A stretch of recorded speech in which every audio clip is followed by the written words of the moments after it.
Terima kasih. Bismillahirrahmanirrahim. Assalamualaikum warahmatullahi wabarakatuh.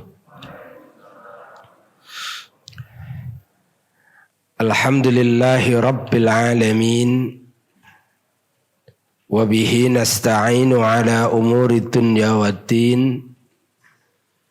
Wassalatu wassalamu ala asyrafil anbiya'i wal mursalin Sayyidina wa maulana Muhammadin wa ala alihi wa sahbihi wa man tabi'ahum bi ihsanin ila yaumiddin.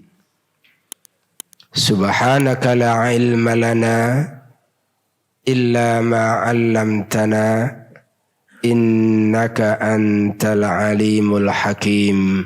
Amma ba'du. Ayyuhal ikhwah azanillahu wa iyyakum.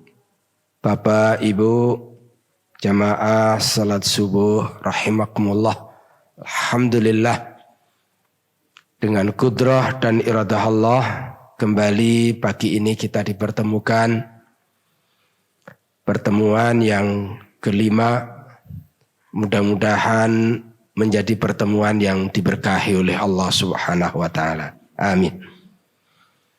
Kita masih dalam tema pembahasan persiapan hidup sesudah mati. Setelah 2 kali kita membahas tentang fase-fase perjalanan seorang hamba menuju kepada Sang Penciptanya. Waktu itu kita lanjutkan dengan 2 kali pula pertemuan. Kita mengenal tentang alam kubur, alam barzakh, dan implementasinya dalam kehidupan kita di dunia. Ada satu tema yang terlewatkan, yaitu tentang diri kita, tentang manusia, dan keberadaan manusia di alam dunia ini, yang justru penting karena dia yang akan melakukan perjalanan, dia yang akan dimintai pertanggungjawaban, dia pula objek yang paling penting untuk kita bahas dalam tema persiapan hidup sesudah mati ini. Karena itu pagi hari ini insya Allah kita akan mengangkat tema mengenal manusia dan alam dunia sebagai tema yang sesungguhnya harus kita bahas sebelum kita membahas tentang alam barzakh. Dengan memohon taufik dari Allah Subhanahu wa taala dan selalu kita berdoa, mudah-mudahan Allah karuniakan kepada kita ilmu yang bermanfaat. Dan mudah-mudahan ilmu yang Allah karuniakan menjadi ilmu yang bermanfaat. Dan mudah-mudahan ilmu yang bermanfaat ini dengan izinnya, dengan kekuasaannya, dengan rahmatnya, mudah-mudahan menghantarkan kita semuanya menuju surganya. Amin. Ya Rabbal Alamin. Kita akan awali bahwa setiap kita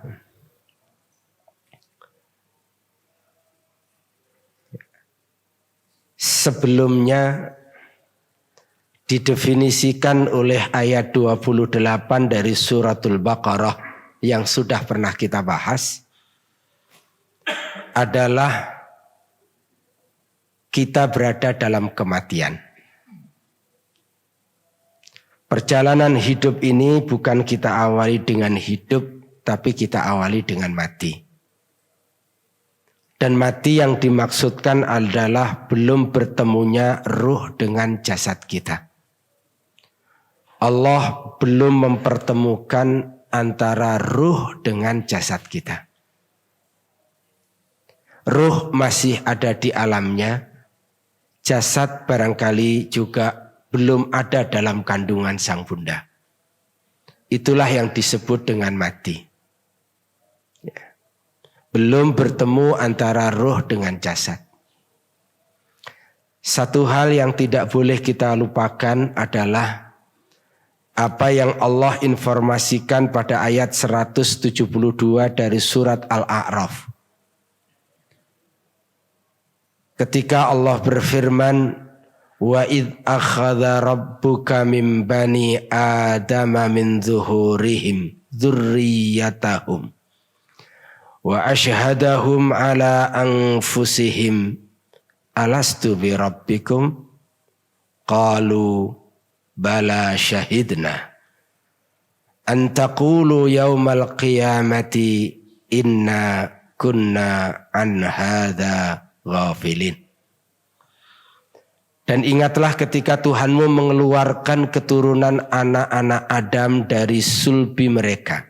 Dan Allah mengambil kesaksian terhadap jiwa mereka seraya berfirman, bukankah aku ini Tuhanmu? Mereka menjawab, betul, engkau Tuhan kami. Kami bersaksi, kami lakukan yang demikian itu agar di hari kiamat kamu tidak mengatakan sesungguhnya kami Bani Adam adalah orang-orang yang lengah terhadap ini, terhadap keesaan Tuhan. Jamaah rahimakumullah, setiap kita ketika berada di alam ruh, kita sudah memberikan kesaksian di hadapan Allah. Ketika Allah mengajukan pertanyaan, alastu bi rabbikum, bukankah aku ini adalah Tuhanmu? Semua kita menjawab, qalu bala syahidna. Ya, kami menjadi saksi.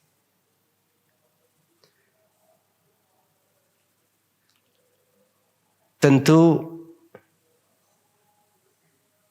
kalau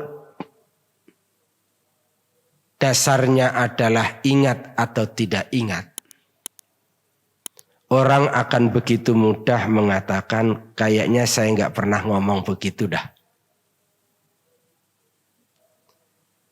Dan kalau dikonfirmasi, kenapa Anda berkesimpulan seperti itu, orang akan menjawab, saya nggak ingat tuh. Kayaknya saya nggak pernah ngomong begitu. Jawaban ini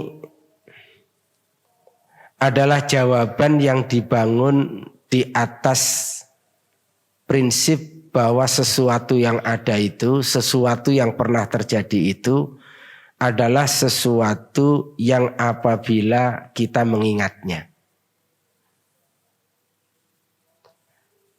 Kalau ini cara pandangnya terlalu naif. Karena betapa banyak sesuatu yang pernah terjadi dalam perjalanan hidup kita. Dan itu adalah sebagai sebuah realita. Tapi hari ini kita tidak pernah bisa mengingatnya. Kita akan teringat oleh sebuah peristiwa yang terjadi dalam perjalanan hidup kita nanti pada saat di mahkamah ilahiyah. Satupun peristiwa, satupun ucapan, satupun perbuatan, satupun keputusan, satupun tindakan, tidak ada satupun yang tidak pernah kita akan ingat. Semuanya akan teringat dengan baik nanti di mahkamah ilahiyah. Karena Allah akan konfirmasi terhadap kebenaran ucapan, perbuatan maupun tindakan yang kita lakukan.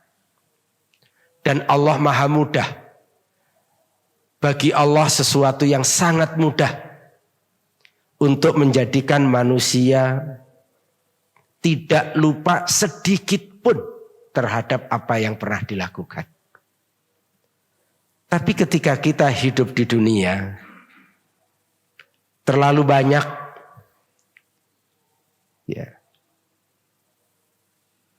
perjalanan hidup kita ini yang kita lupakan. Misalkan kalau hari ini kita berada di usia 50-60 tahun. Ya. Saya kira pasti bahwa kita pernah melampaui di usia 20 tahun. Karena tidak mungkin kita akan ada sampai di usia 50-60 hari ini kalau kita tidak pernah melewati ketika kita usia di 20.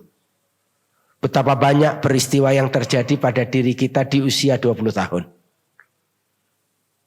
Kalau diajukan sebuah pertanyaan kepada kita, apa yang terjadi pada kita, apa yang kita ucapkan, apa yang kita perbuat, apa yang kita lakukan, di saat usia kita 20 tahun, di bulan kedua, di jam 2 siang, pada 20 menit. Jangankan sampai hitungan menit, sampai hitungan jam. Ketika disebutkan pada 1 bulan, yaitu bulan kedua saja, kita sudah nggak ingat. Apakah gara-gara kita tidak ingat apa yang terjadi pada bulan kedua di usia kita 20 tahun? Lalu kita mengatakan bahwa peristiwa di bulan kedua itu tidak terjadi pada diri kita.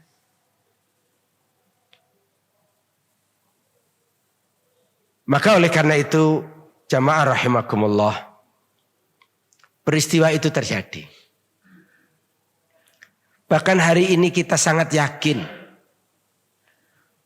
bahwa kedua orang tua kita, ayah dan bunda kita adalah ayah dan bunda yang tersebut di dalam akte kelahiran itu. Pertanyaannya, apakah kita meragukan informasi tentang itu? Apakah sampai kita kemudian harus menuntut untuk melakukan tes DNA atas kebenaran bahwa kita adalah anak dari kedua orang tua yang tersebut namanya di akte itu? Padahal kekuatan kebenaran akte itu hanyalah berdasarkan selembar surat yang dikeluarkan oleh dokter, yang dikeluarkan oleh bidan. Bahwa kita bernama Fulan, lahir tanggal sekian, bulan sekian, tahun sekian. Dan kita percaya itu.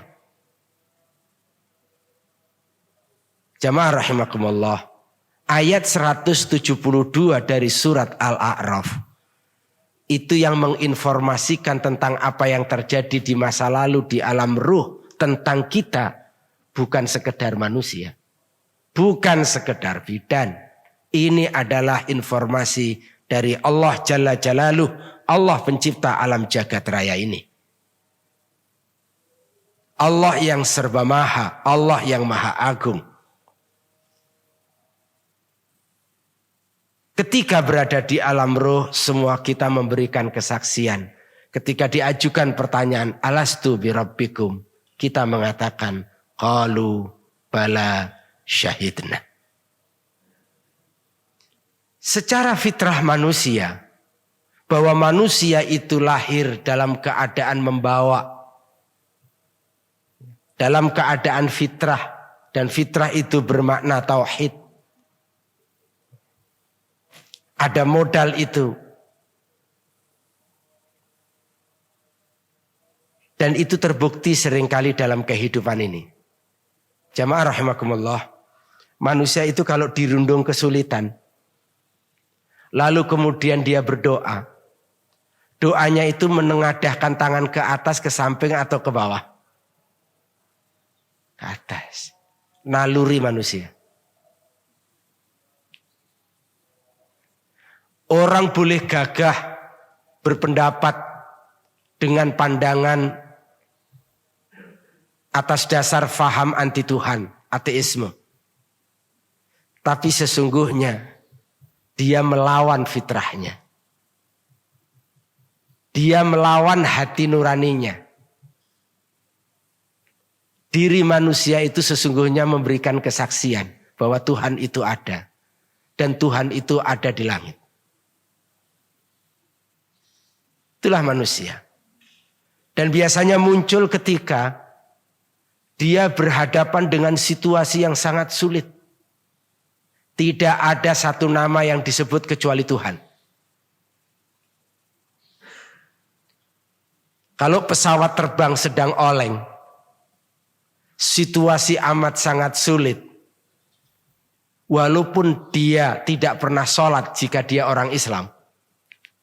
Walaupun dia tidak pernah dekat sama agama kalau dia orang Islam. Dalam situasi seperti itu dia pasti menyebut Tuhan. Ingat kepada Allah. Dan itu sangat manusiawi dan itu terjadi dalam kehidupan ini. Masing-masing punya pengalaman lah. Sekedar untuk menyebut ya. Pecahnya kapal Titanic itu. Kan film itu dibuat berdasarkan diantaranya sumbernya wawancara terhadap mereka yang hidup. Di awal film itu disebutkan bahwa ini kapal tidak mungkin akan, Tuhan pun tidak akan bisa menghancurkan kapal ini. Dengan sombongnya sang arsitek mengatakan seperti itu. Tapi apa yang terjadi ketika kemudian kapal itu pecah? Yang disebut hanyalah Tuhan. Itulah manusia. Dan bagi kita orang yang beriman terhadap kitab suci Al-Quranul Karim, saya kira bukanlah sesuatu yang aneh. Karena itu sudah disebutkan pada ayat 172 dari surat Al-A'raf. Jamaah rahimakumullah, mudah-mudahan cukup waktu. Kita agak cepatkan. Di dalam Al-Quran kita bisa membaca istilah nutfah. Kita membaca istilah alaqah. Kita membaca istilah mudghah. Kita membaca istilah idhamah. Begitulah Allah menginformasikan kepada kita. Walaqad khalaqnal insana min sulalatin min tin. Dan sesungguhnya kami telah menciptakan manusia dari satu saripatit berasal dari tanah. Summa ja'alnahu nutfatan fi qararim makin. Kemudian kami jadikan saripati itu air mani yang disimpan dalam tempat yang kokoh, rahim. Nutfah, air mani. Sel sperma yang membuahi sel telur. Setelah itu kemudian menjadi segumpal darah. Itulah nutfah. Summa khalaqnan nutfatan. Nutfata alaqatan. Fa khalaqnal alaqata mudghatan. Fa khalaqnal mudghata idhaman. Fa qasawna idhama lahma. Summa ansha'nahu khalqan akhar. Fatabarakallahu ahsanul khaliqin. Kemudian air mani itu kami jadikan segumpal darah. Lalu segumpal darah itu kami jadikan segumpal daging. Dan segumpal daging itu kami jadikan tulang belulang. Lalu tulang belulang itu kami bungkus dengan daging. Kemudian kami jadikan dia makhluk yang berbentuk lain.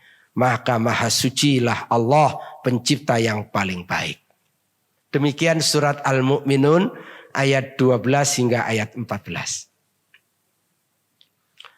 Mengingat proses kejadian kita seperti ini sangatlah penting. Bahwa sebenarnya kita hadir seperti ini dalam ketidakberdayaan. Kita hadir seperti ini sepenuhnya dalam skenario. Kita hadir seperti ini di alam dunia.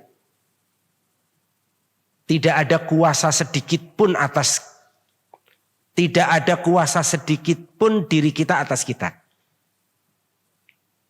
Proses dari mani mana sperma yang kemudian berhasil membuahi sel telur, kita nggak punya kuasa. Kita nggak bisa punya pilihan. Lalu kemudian dari mani, dari sperma menjadi segumpal darah. Dari segumpal darah menjadi segumpal daging. Dari segumpal daging lalu kemudian menjadi tulang. Tulang dibungkus dengan daging. Kita nggak punya kuasa. Kita nggak punya andil itu. Sampai dengan tulang dibungkus dengan daging. Definisinya masih mati. Yang sudah pernah kita bahas ayat 28 dari suratul Baqarah. Definisinya masih mati karena belum ditiupkan ruh. Setelah itu barulah ditiupkan ruh ke dalam jasad kita. Dan yang meniupkan itu adalah Allah Jalla Jalaluh. Allah pencipta alam jagat raya ini. Fa'idha sawwatuhu wa nafakhtu fihi min ruhi faqa'u lahu sajidin. Maka apabila telah kusempurnakan kejadiannya dan kutiupkan kepadanya ruh ciptaanku, maka hendaklah kamu tersungkur dengan bersujud kepadanya. Setelah ditiupkan ruh ke dalam jasad, itulah yang disebut dengan awal kehidupan. Babak kedua hidup ini kita mulai, yaitu mati kemudian hidup. Kaifa takfuruna billahi wa kuntum amwatan. Bagaimana kalian bisa kufur? Bagaimana kalian bisa ingkar? Bagaimana kalian bisa kafir kepada Allah? Wa kuntum, sedangkan kalian itu dahulunya kata Allah amwatan, mati. Fa ahyakum, lalu aku hidupkan kalian, hidup. Allah yang tiupkan ruh itu ke dalam jasad kita. Yang waktu itu kita berada dalam kandungan sang bunda. Allah yang tiupkan ruh itu. Allah yang menghidupkan itu. Bertemulah antara ruh dengan jasad itu. Sekali lagi, ya, kita tidak punya daya. Kita tidak punya kuasa sedikit pun untuk menentukan tentang diri kita dengan corak seperti apa, dengan warna kulit kayak mana.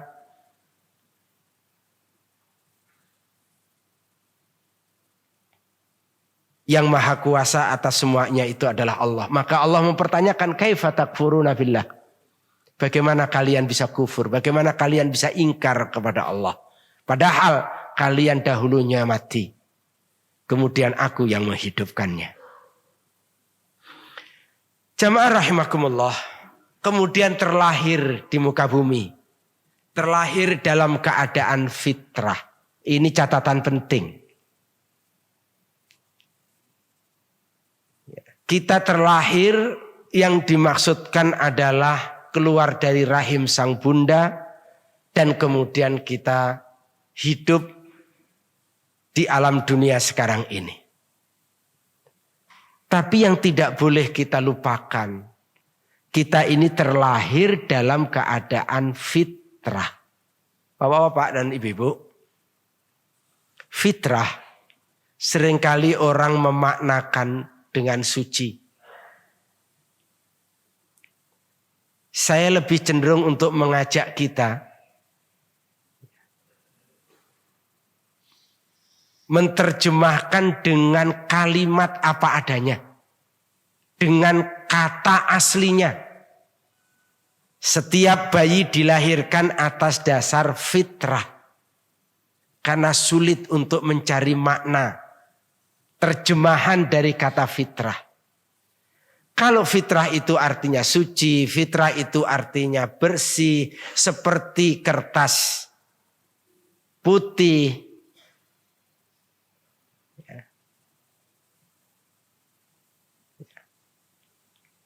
Dengan teorinya tabula rasa, teorinya John Locke. Hadis ini menjelaskan kita hadir di muka bumi, kita terlahir itu dengan bermodal sesuatu. Bukan tanpa bawa apa-apa. Ini yang nggak boleh kita lupakan. Kita terlahir dalam keadaan fitrah. Bukan tanpa ada sesuatu. Kita terlahir dalam keadaan fitrah. Kita punya modal dasar. Dan fitrah itu maknanya tauhid. Fitrah itu maknanya Islam. Fitrah itu maknanya tauhid. Fitrah itu maknanya Islam. Kullu mauludin yuladu alal fitrah. Fa'abawahu adalah kedua orang tuanya lah yang yuhawidanihi menjadikan dia Yahudi. Au yunassiranihi atau menjadikan dia Nasrani. Au yumajisanihi atau menjadikan dia Majusi. Jamaah rahimakumullah. Saya waktu itu di pertemuan pertama dengan tema ini pernah mengajukan pertanyaan. Kan berdasarkan ayat 28 dari surat Al-Baqarah. Ujung perjalanan hidup kita itu kembali. Summa ilaihi turja'un. Kemudian kepadanya lah kalian semua bakal dikembalikan.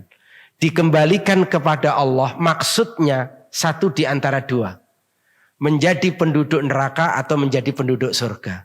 Cuman ada dua terminal, tidak ada terminal ketiga. Cuman ada dua terminal. Kalau ada terminal itu bernama dunia, kalau ada terminal itu bernama jembatan, kalau ada terminal itu bernama Al-A'raf, itu adalah terminal sementara. Pada akhirnya orang akan bermuara pada dua titik.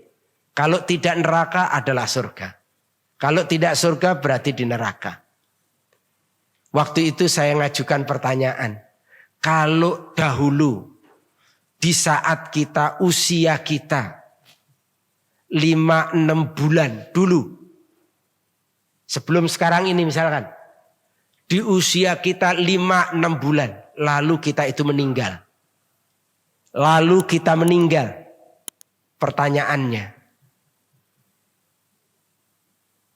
Bayi yang usianya 5 bulan dan dia meninggal itu pulangnya kemana?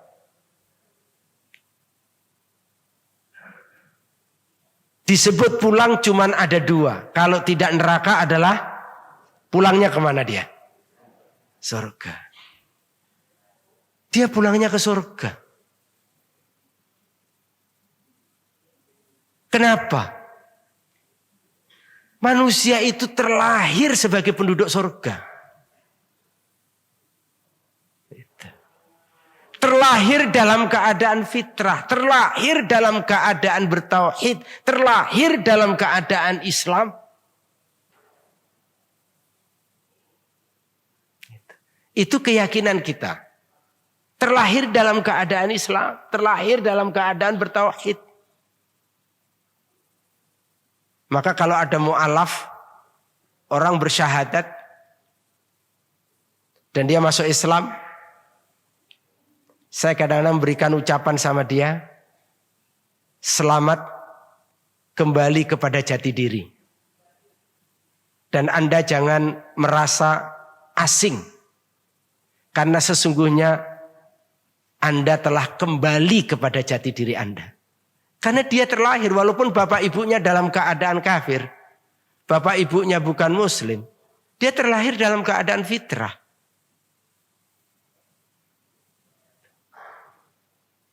Abu Bakar As-Siddiq masuk Islam baca 2 kalimat syahadat.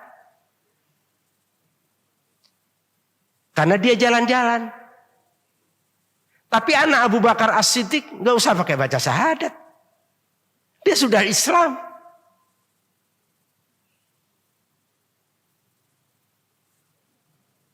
Maka sesungguhnya agak aneh kalau ada satu jamaah yang kemudian dia mengaji, setelah itu suruh baca syahadat di depan ustadznya. Pertanda bahwa dia harus masuk Islam. Lah kemarinnya kemudian statusnya apa? Kembali ke sini. Jamaah rahimakumullah. Kita terlahir dalam keadaan bertauhid. Dan surga itu ada pintunya. Dan membuka pintu surga dengan kalimat tauhid. La ilaha illallah. Dengan kalimat tauhid. La ilaha illallah. Baik. Dan kita punya modal untuk ini. Cuman persoalannya. Ya, kita terlahir dalam keadaan fitrah. Tapi waktu SMA, waktu kuliah, waktu bekerja di kantor, waktu berumah tangga, kita jalan-jalan keluar dari fitrah kita. Ini diingatkan harus kembali. Kita jalan-jalan, diingatkan. Menyelisihi fitrah kita. Kita diingatkan kembali. Kita mesti kembali.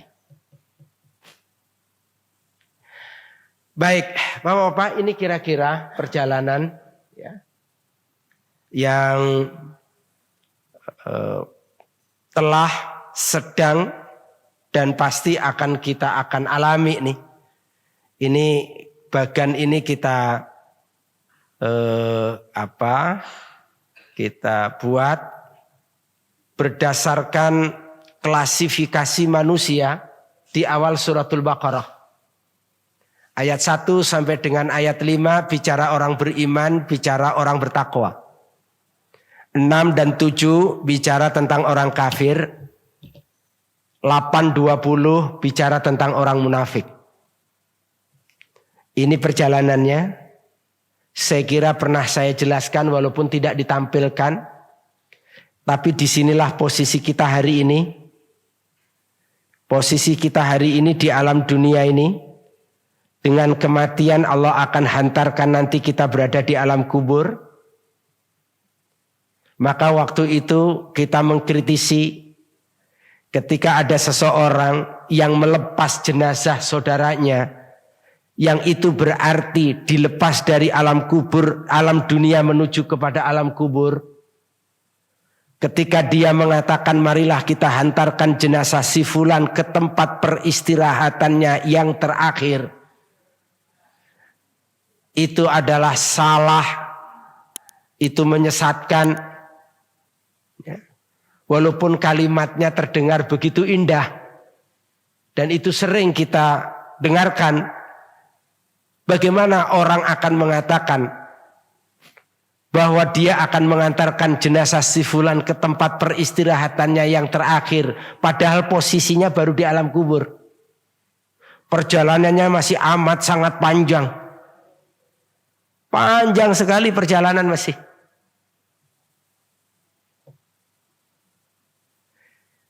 Perpindahan dari alam dunia ke alam kubur adalah perpindahan di akhir fase kedua menuju awal fase ketiga. Dan perjalanan kita itu 5 fase. Dan fase terakhir itu kembali kepada Allah, maksudnya menjadi penduduk neraka atau menjadi penduduk surga. 2 nih. Summa ilaihi turja'un. Kemudian kepadanya lah kalian semua bakal dikembalikan. Dikembalikan kepada Allah, maksudnya menjadi penduduk neraka atau menjadi penduduk surga. Dan di neraka atau di surga bukan dalam keadaan mati. Di neraka atau di surga dalam keadaan hidup. Perjalanan hidup kita bukan berakhir dengan kematian. Tapi berakhir dengan kehidupan. Berawal dengan kematian.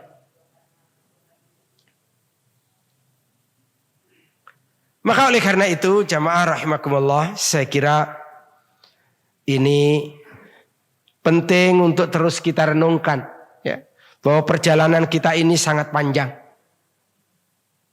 Hari ini kita berada di fase yang kedua.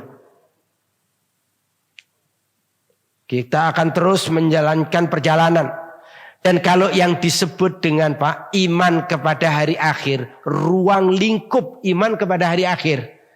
Misalkan kalau kita menyebut iman yang kelima adalah rukun iman yang kelima, iman kepada hari akhir. Yang dimaksud iman kepada hari akhir, ruang lingkupnya dari sejak di alam kubur sampai terminal. Ini semuanya adalah pembahasan dari pembahasan iman kepada hari akhir.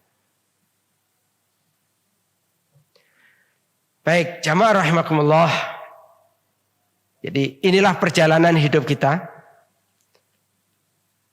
Dan kita tidak boleh melupakan, tidak boleh melupakan bahwa kalau kita terlahir dalam keadaan fitrah, kita ini terlahir sebagai penduduk surga sesungguhnya. Ya. Terlahir sebagai penduduk surga. Ternyata kakek nenek moyang kita ini juga penduduk surga. Waktu itu saya mengingatkan ya, terkait dengan ayat 30 sebelum ayat 35 dari surat Al-Baqarah. Ketika Allah menjelaskan kepada malaikat ya, bahwa Allah inni ja'ilun fil ardi khalifah. Allah menjadikan di muka bumi ini seorang khalifah. Ketika Adam diciptakan oleh Allah dengan tangannya sendiri, Adam yang dipersiapkan menjadi khalifah itu, ketika sudah diciptakan oleh Allah, ternyata Allah berkenan untuk menempatkan Nabi Allah Adam bukan langsung ke dunia, tapi Allah tempatkan Nabi Allah Adam dengan istrinya di surga. Jadi kakek nenek moyang kita ini penduduk surga. Yang saya kira ini gak boleh lupa nih. Dengan berbagai kemaksiatan yang kita lakukan, dengan berbagai kefasikan yang kita lakukan, ya, dengan berbagai hal penyimpangan-penyimpangan yang kita lakukan, satu hal yang harus terus kita mengingat bahwa kita ini sebenarnya penduduk surga loh. Nenek moyang kita ini penduduk asli surga loh. Saya mesti kembali ke kampung halaman.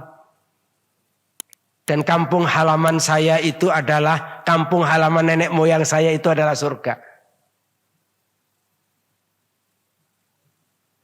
Maka bapak-bapak dan saudara yang berbahagia, Rasulullah pernah mengingatkan.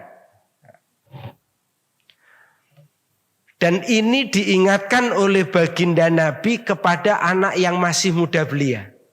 Coba bayangkan Pak, ini hadis. Ini nanti boleh coba dilakukan pengamatan sederhana lah. Bukan penelitian ya Bapak-bapak. Hadis ini khususnya di kita Indonesia seringkali dibacakan di majelis-majelis yang peserta majelisnya, yang hadir di majelis itu adalah kaum sepuh dan bini sepuh. Biasanya dibacain hadis ini nih, kun fid dunya ka'annaka gharibun au abiru sabilin. Hadis yang diriwayatkan oleh Imam Al-Bukhari. Jadilah engkau hidup di dunia ini ka'annaka, seolah engkau itu gharib. Engkau itu adalah seorang musafir asing. Atau jadilah engkau hidup di dunia itu seolah abiru sabilin. Engkau itu penyeberang jalan. Bapak-bapak, yang penting untuk kita garis bawah ini. Ini nasihat disampaikan oleh Rasulullah 14 abad yang lalu. Bukan kepada orang sepuh, Pak. Tentu ini nasihat juga untuk orang sepuh. Tapi yang menarik, ini nasihat disampaikan kepada anak yang masih muda belia. Namanya Abdullah bin Umar radhiyallahu an. Kita kenal dengan Ibnu Umar. Diperkirakan usianya 9-11 tahun. Dengan penuh sayang Rasulullah itu pegang pundaknya itu. Dan Rasulullah kasih nasihat ini.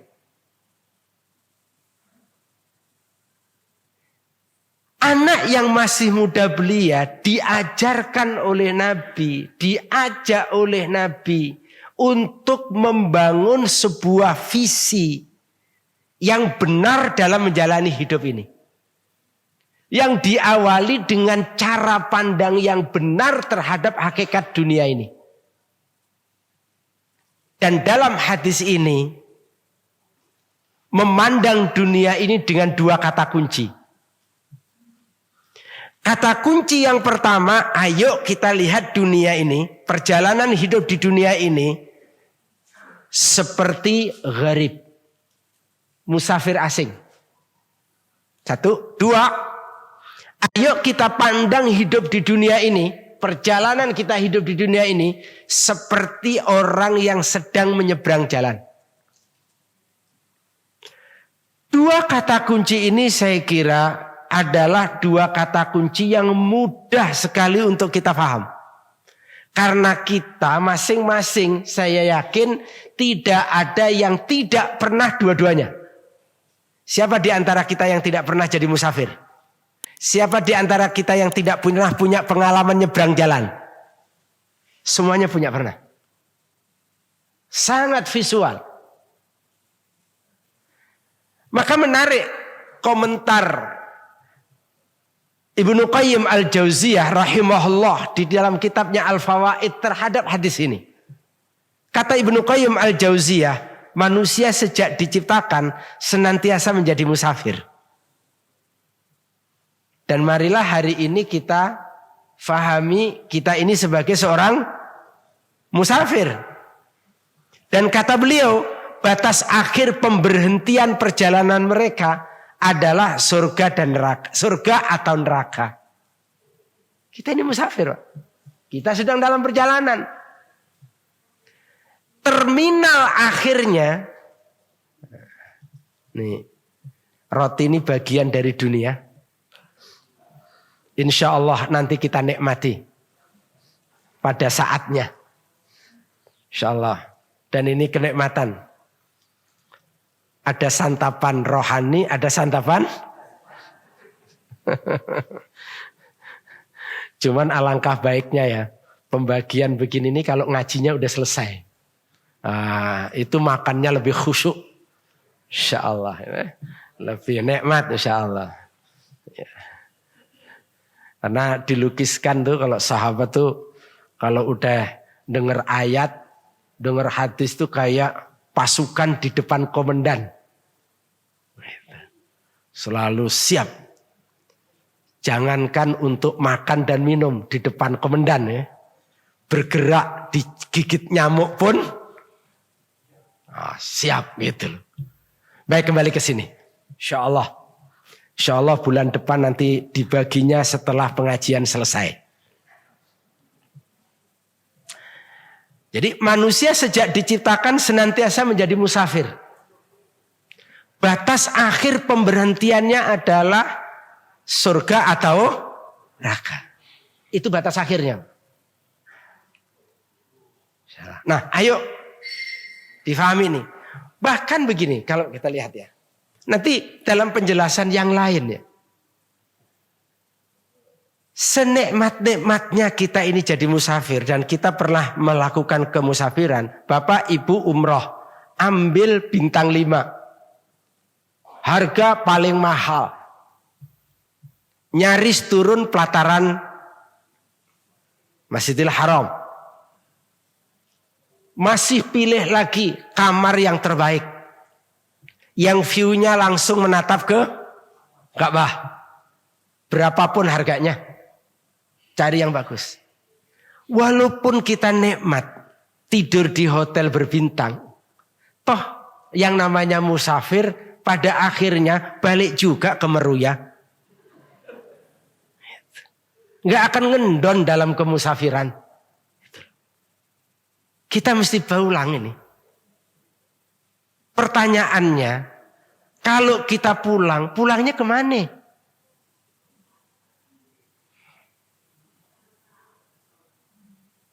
Alternatifnya cuma 2 masalahnya. Itu. Ini yang selalu diingatkan. Pulangnya kemana? Itu. Baik, maka bapak-bapak dan saudara, saya kira memahami ini nih, memahami 2 kata kunci ini untuk mengungkap tentang dunia, itu penting sekali. 1 gharibun, yang kedua abirus sabilin. Apa itu gharib? Apa itu abirus sabil? Ya. Bapak dan saudara berbahagia, kalau kita baca sejenak ini ya. Kalau orang namanya orang menyeberang jalan, namanya orang menyeberang jalan. Kalau gharib saya kira mudah kita memahami karena kita sering juga musafir. Sebagaimana juga menyeberang jalan kita juga mudah. Namanya orang nyebrang jalan, Pak. Pastilah namanya nyebrang. Mesti tengok kanan, tengok kiri.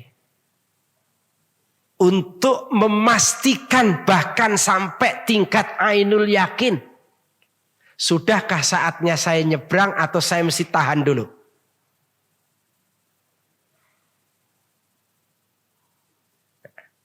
Hidup ini perlu kepastian, Pak. Mana halal, mana haram.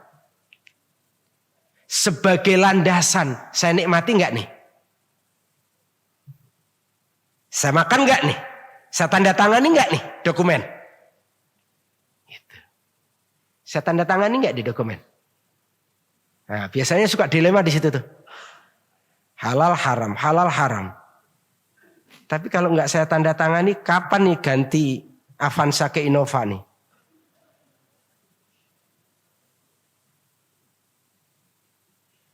Dan na'udzubillah min dzalik, banyak yang kemudian ngambil keputusan nekat dengan istighfar, astagfirullah, astagfirullah, tanda tangan dia.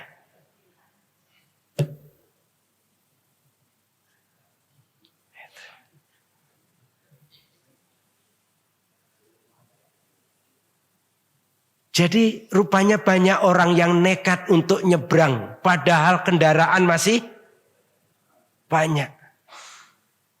Dan rela dia nyebrang lalu kemudian dicium oleh kendaraan.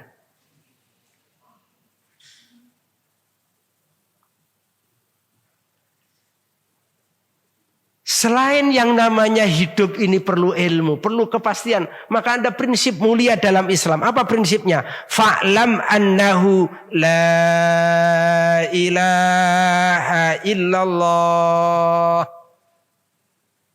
Dan dari prinsip yang mulia ayat itu tuh muncul satu prinsip dalam kita berislam, al-ilmu qablal qawli wal amali. Ilmu itu adalah sebelum ucapan dan perbuatan. Jadi sebelum ngomong harus dipastikan ini ada dasar ilmunya enggak? Sebelum bertindak, sebelum beramal mesti dipastikan dasarnya apa nih saya beramal? Dasarnya apa nih saya berbuat begini nih? Al-ilmu qablal qawli wal amal. Dan itu adalah prinsip yang sangat mulia dalam Islam.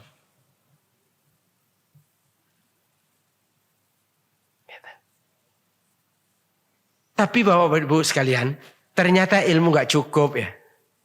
Orang berilmu, orang tahu ini benar, orang tahu ini salah, orang tahu ini halal, orang tahu ini haram, ini syirik, ini tauhid, orang tahu ini bid'ah, ini sunnah, orang tahu ini kufur, ini iman.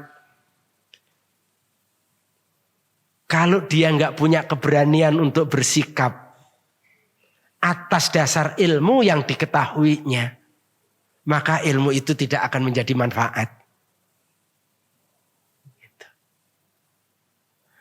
Orang tahu kendaraan sudah kosong, tengok kanan, tengok kiri, sudah saatnya harus nyebrang, tapi nggak berani nyebrang. Ada ibu-ibu di kampung saya sana, kampung Tawi di Cipayung. Itu ada ibu-ibu takut nyebrang. Walaupun udah kosong. Takutnya apa? Takut kalau ditunggangin sama mobil. Gak berani deh. Tahu tentang halal, tahu tentang haram, tahu tentang bid'ah, tahu tentang sunnah, tahu tentang syirik, tahu tentang tauhid. Ya. Tapi kalau tidak punya keberanian bersikap, ya, menjadi ilmu yang tidak bermanfaat. Namun toh demikian, ya, walaupun kemudian kita beramal dan amalnya itu atas dasar ilmu, jalannya pun tetap harus hati-hati. Nyebrang tetap harus hati-hati. Walaupun kendaraan sudah kosong. Dan yang namanya perjalanan itu pasti ada resiko. Bapak Ibu, yang terakhir, yang paling penting nih. Namanya orang nyebrang jalan itu lama apa sebentar? Ada nggak cerita saking nikmatnya nyebrang gitu ya, pakai ngopi dulu di tengah jalan gitu ya.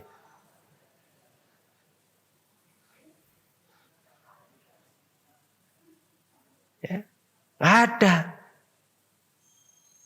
Itulah hidup di dunia ini. Hidup di dunia ini sebentar, Pak. Yang namanya musafir. Musafir itu adalah sepenggal minal azab. Sepenggal dari azab. Ya kalau kita merindukan kebahagiaan yang sejati, Bapak nggak usah nyari di dunia, Pak. Nggak bakalan ketemu. Senikmat-nikmatnya makan roti nanti, insya Allah. Mudah-mudahan ini jadi amal soleh. Amal soleh ini Masya Allah, sedekah jariyah insya Allah nih. Senikmat-nikmatnya makan roti nih, apalagi nanti di luar tambah kopi begitu. Insya Allah. Senikmat-nikmatnya Pak. Sebentar Pak. Saya suka bilang sama santri. Kan santri ini jarang-jarang makan daging. Santri di kami itu ada 700-an mahasiswa. Mahasiswi sekitar 200-an. Sedang masuk di Kawah Chandra di muka 4 tahun. Nanti kalau lulus dikirim ke pedalaman seluruh Nusantara. Kemarin kami mengirim 102 ke seluruh titik pedalaman di Nusantara ini. Daerah minoritas muslim, daerah kawasan yang belum tersentuh dakwah, ya, kami kirimkan. Itu jatah makan mereka itu Pak. Jatah makannya sehari 3 kali makan itu 9.000. Ini 9.000 cukup nggak cukup, cukupin. Per orang 9.000. Makan bareng-bareng, latih. 9.000 cuman. Saya bilang kalau lagi dapat sate. Lagi dapat sate tuh. Nah, saya bilang lagi dapat sate. Kalau menikmati sate jangan cepet-cepet makannya. Dilamain tuh di mulut tuh. Kalau perlu dimasukin tarikin lagi gitu. Saya bilang karena nikmatnya makan itu cuma segini. Cuma segini doang nih. Turun ke perut kadang-kadang lebih sebah daripada tempe. Nah, itulah hidup di dunia ini. Makanya orang salah kalau ingin menyandarkan kebahagiaan sejati itu di dunia dengan rumahnya yang mewah, ya, dengan jabatannya yang tinggi, nanti dia kecewa tuh, bakal kecewa dah. Ternyata punya jabatan tinggi tambah mumet, menang tender bukan tambah tenang. Karena nggak mungkin semuanya itu akan dicapai. Gitu. Kalau mau cari kebahagiaan sejati, visi ke surga. Insya Allah dunianya akan didapat. Dunia ini proskot, DP. Nah, karena itulah maka karena pandangan terhadap dunia ini salah. Akhirnya seolah orang ingin menggapai sejatinya kebahagiaan, sejatinya kenikmatan itu dengan keberadaan dia di alam dunia dengan jabatannya, dengan harta kekayaannya, dengan kepandaiannya. Pada akhirnya nanti orang itu akan menyesal di ujungnya. Maka saya kira kita perlu punya pemahaman yang benar tentang dunia. Dan berdasarkan hadis tadi, 2 kata kunci yang Rasulullah ajarkan. Kata kunci yang pertama adalah gharib, kata kunci yang kedua adalah abiru sabilin. Jadilah hidup di dunia ini seperti seorang asing dan jadilah hidup di dunia ini seperti orang yang menyeberang jalan. Bapak dan Ibu, ini sepertinya materinya baru separuh dari yang harus kita bahas.